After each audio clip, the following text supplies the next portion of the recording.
Wow.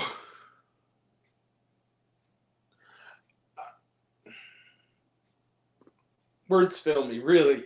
I never usually say that, but words fail me. Hi, everyone. Damn. Hi, everyone. It's me, Grant, the movie and TV guy. Welcome to Raise on Popcorn with Grant, everybody. And today we are talking about, tonight rather, we are talking about a movie. Movies and TV is what we do here, and that movie is The Creator. The Creator is directed and co-written by Gareth Edwards, who previously, among his previous work, includes The Terrific Monsters, the terrific 2014 Godzilla, and I think the terrific Rogue One. Sorry, Rogue One, a Star Wars story. Jesus Christ. Sorry, everybody. Rogue One, a Star Wars story. And so this is his latest film. It is his return to original sci-fi for the first time, I think, since Monsters. Hey, Jared, what's up? How'd he do to you, my friend? Um, and so what is the film about? It's also co-written by Chris Weitz. So what is the film about? Well, the film centers um, on a former soldier. We begin the story with various newsreel clips and sort of semi-satirical clips that inform us that artificially intelligent robots, including humanoid robot hybrids known as simulants or Sims, have become helpers in the future. They've essentially become they help people who are sick. They help people around their house, cleaning, childcare, what have you. But then also, sadly, what happens is the artificial intelligence seemingly causes a nuclear bomb to go off in Los Angeles, creating the new continent of New Asia. When we pick up the story, it's 10 years after, and have ignited a war basically between humans and AI.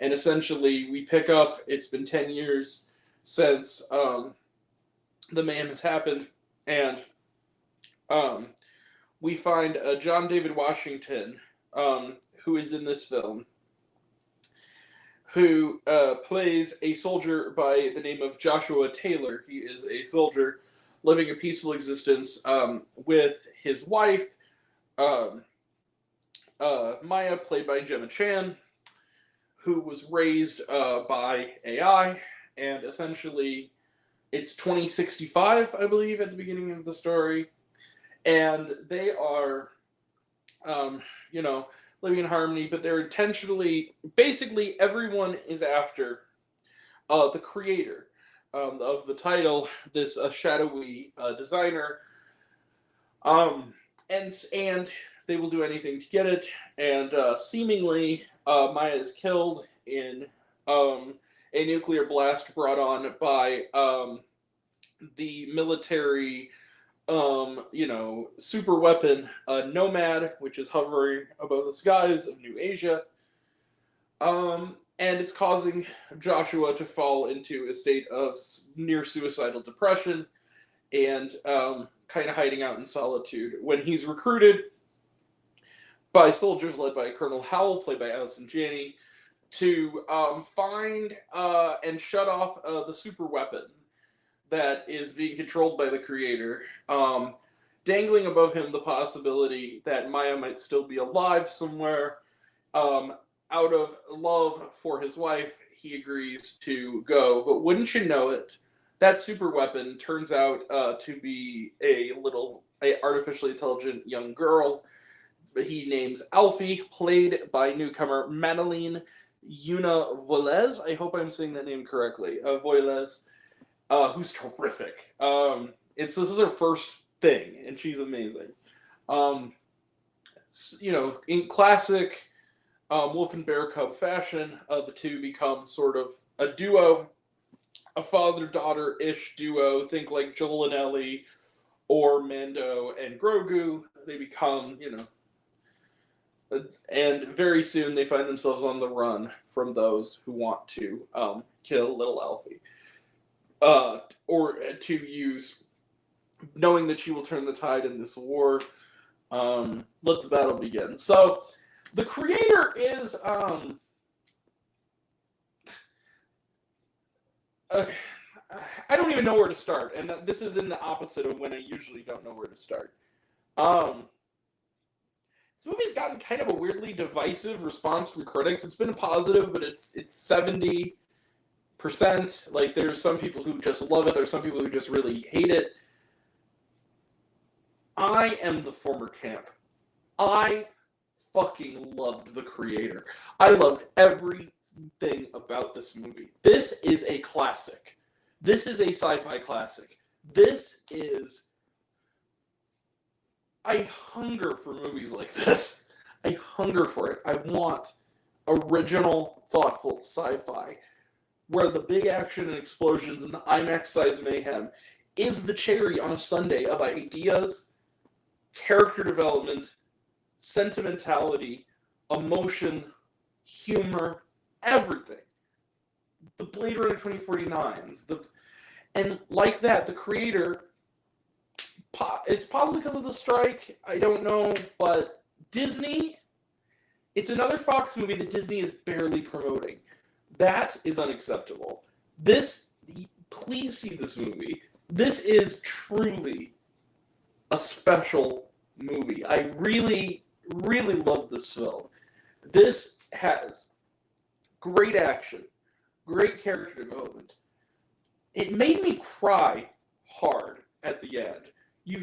It takes its time. It's 2 hours and 15 minutes. You feel like you're on a journey with these characters. I love this movie. John David Washington is phenomenal. Gemma Chan is quite good. Allison Janney is terrifying. In this time in an actual villain role.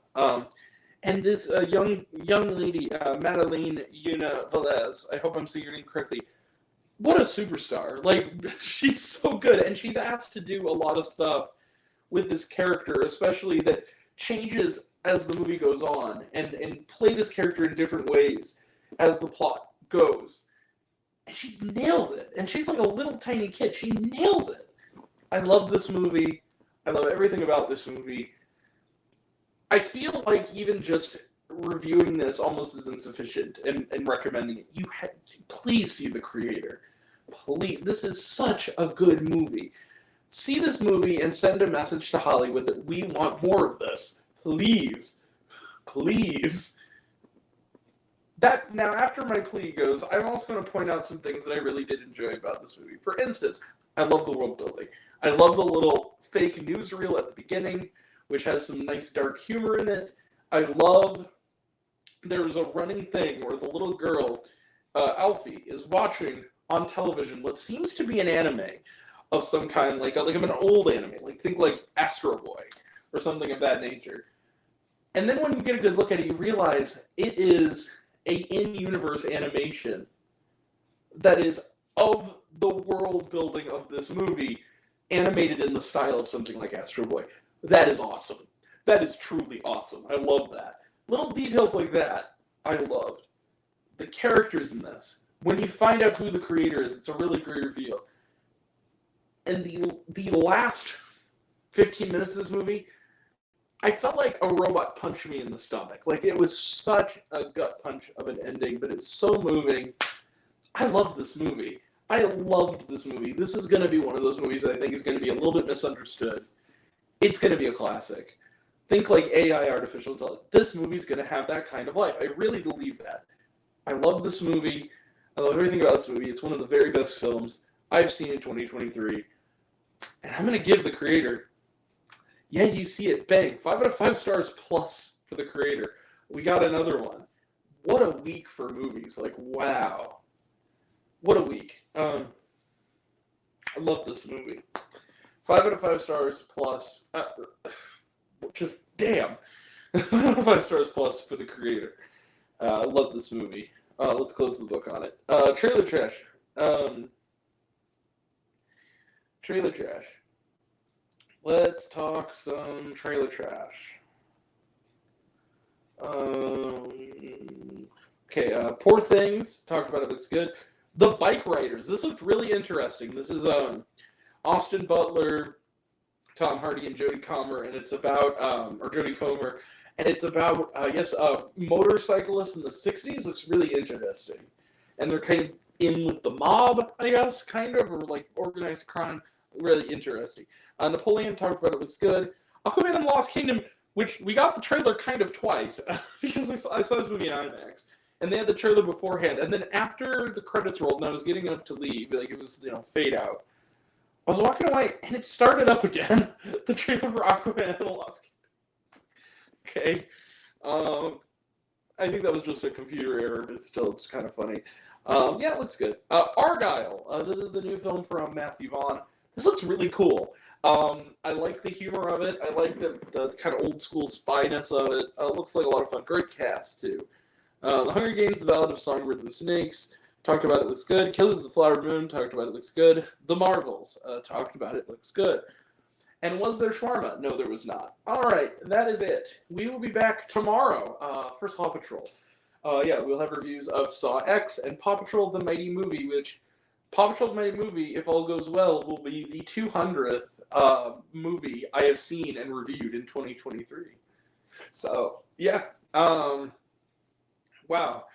We'll have a review of that tomorrow. Saturday, we'll have reviews of The Blind and The Kill Room. Also this weekend, we will have a review roundup of the other Wes Anderson Roald Dahl shorts, The Swan, The Ratcatcher, and Poison. And we'll have a review of the documentary The Ringleader, The Case of the Bling Ring, which will be streaming on HBO Max. So that is coming up. And that'll all be next time. And until next time, I'm Grant the Movie and TV Guy. I see it all, and I'm happy to share it with you. I love you all. I appreciate you all. I love you all. Class dismissed. Till 3000. Be kind to one another. If you like this video, give it a like if you want to. Give it a subscribe if you want to. Give it the bell. I don't know who does this. You're supposed to do, or so I've been told. Leave a comment. Even if it's, hey Grant, I like waffles. It really helps out. If you want to find me elsewhere, reviews, lists, and other fun stuff, you can check me out on letterboxd.com at RaisedOnPopcornWithGrant. Twitter, I'm at RaisedGrant. You can find me on Facebook, Raised on Popcorn with Grant.